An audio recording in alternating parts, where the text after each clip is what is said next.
Hey, and welcome back to me answering questions from my followers. And today I have a brilliant question from Alan Boyle.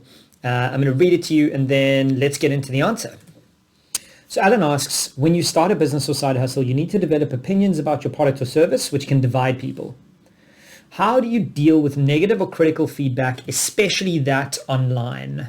This is such a good question, and I love that Alan clearly understands that you have to pick an opinion about whatever it is you're doing.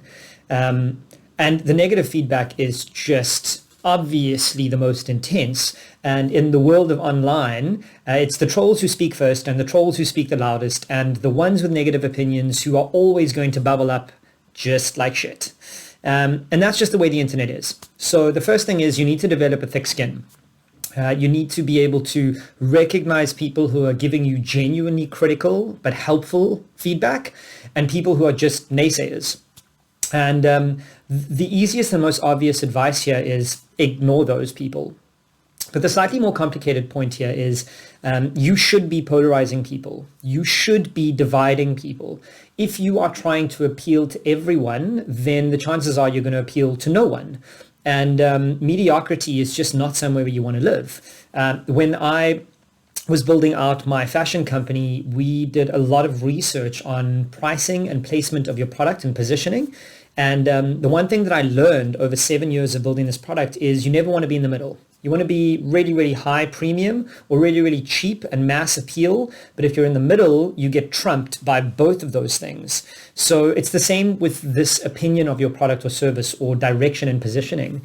If you're positioning yourself in the middle, you're kind of hedging your bets, and no one likes a hedge. You like to appeal to a group. There's magic in those niches.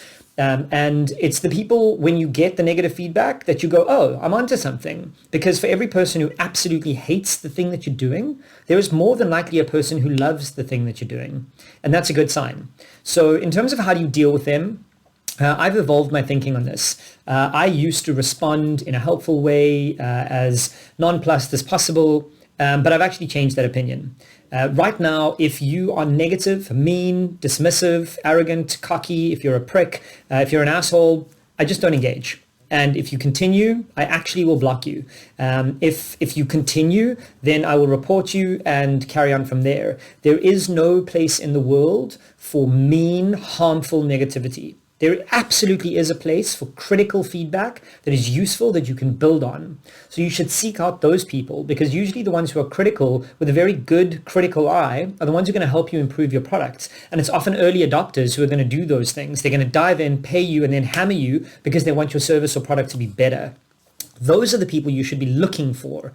Your true fans, like Kevin Kelly says, your 1,000 true fans, they're going to love you no matter what you do. And it's great to have those people behind you.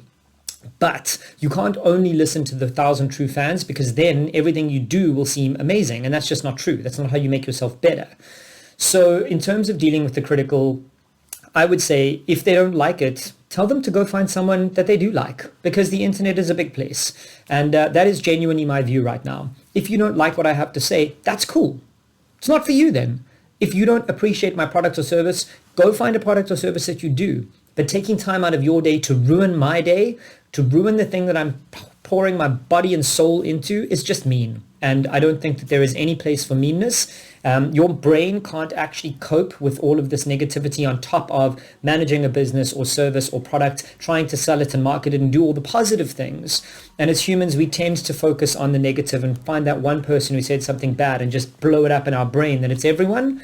It's not everyone. If there's one or two trolls, just ignore them, block them, report them, and then move on.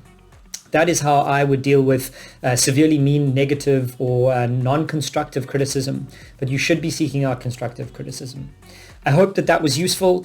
Please comment, like, and subscribe.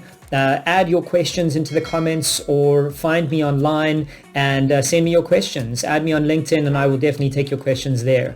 Thanks so much, and looking forward to the next episode.